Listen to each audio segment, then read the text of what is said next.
Hello, you're tuning into Đồng Nai radio and television station, coming first with local news. The 11th session of the 14th National Assembly officially opened. With the spirit of promoting and deepening relations with partners, the National Assembly has greatly contributed to the overall achievements in enhancing Vietnam's role and position in the international arena. In the context of vast and complicated changes in the regional and the world situation, the National Assembly's role has been increasingly confirmed. The National Assembly has shown more clearly its role of proactively contributing to building and shaping the rules of the game, effectively protecting and promoting Vietnam's strategic interests in security and development. The National Assembly of Vietnam is a responsible member, contributing many important initiatives at world and regional interparliamentary forums, contributing to maintaining peace, stability, promoting dialogue and cooperation. Foreign service is increasingly diversified, deployed at all levels through many forms. The External Relations Program is built on the basis of promoting the results and experiences of the previous courses and considering the actual situation. Coordination have been strengthened, ensuring practicality, thrift, and efficiency. After a long time of lowering interest rates, recently, a series of joint stock commercial banks have increased or even increased sharply to 0.9% per year. From the beginning of March up to now, the deposit interest rates for 6 to 12 month terms in some small banks inched up slightly compared to the end of last year.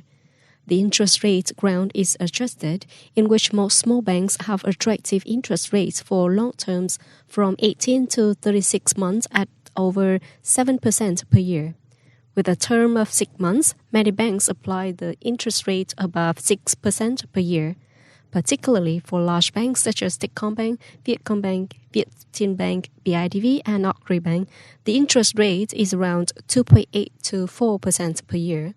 According to experts, although the deposit interest rate increased slightly, the group of 10 commercial banks with the highest saving deposit size in the system had little change in the deposit interest rates. However, it is forecasted that in the second quarter of 2021, interest rates will set a new ground.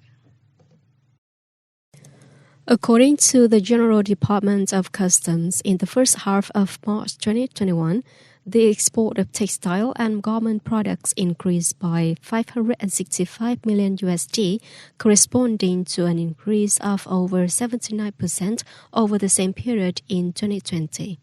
In which the progress of exports to South Korean markets, USA and Hong Kong are accelerated compared to the same period in 2020.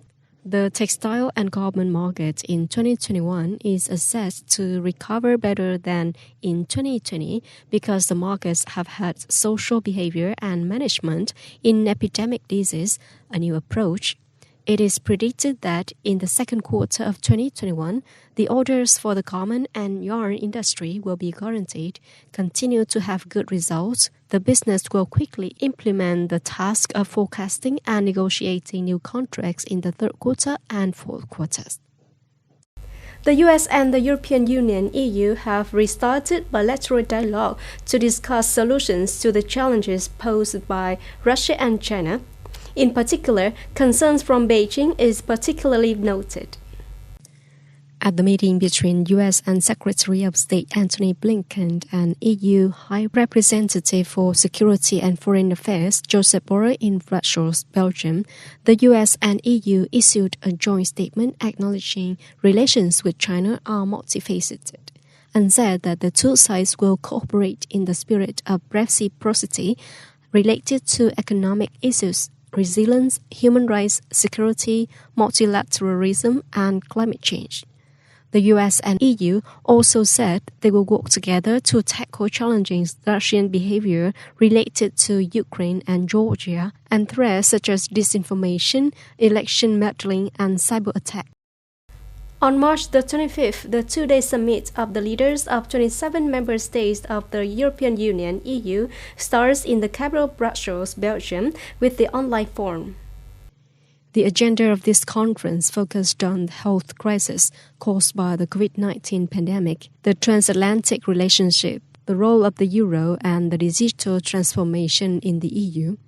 The conference attended by U.S. President Joe Biden is seen as an opportunity for the EU and the U.S. to rebuild the transatlantic alliance, which has weakened under the administration of President Donald Trump.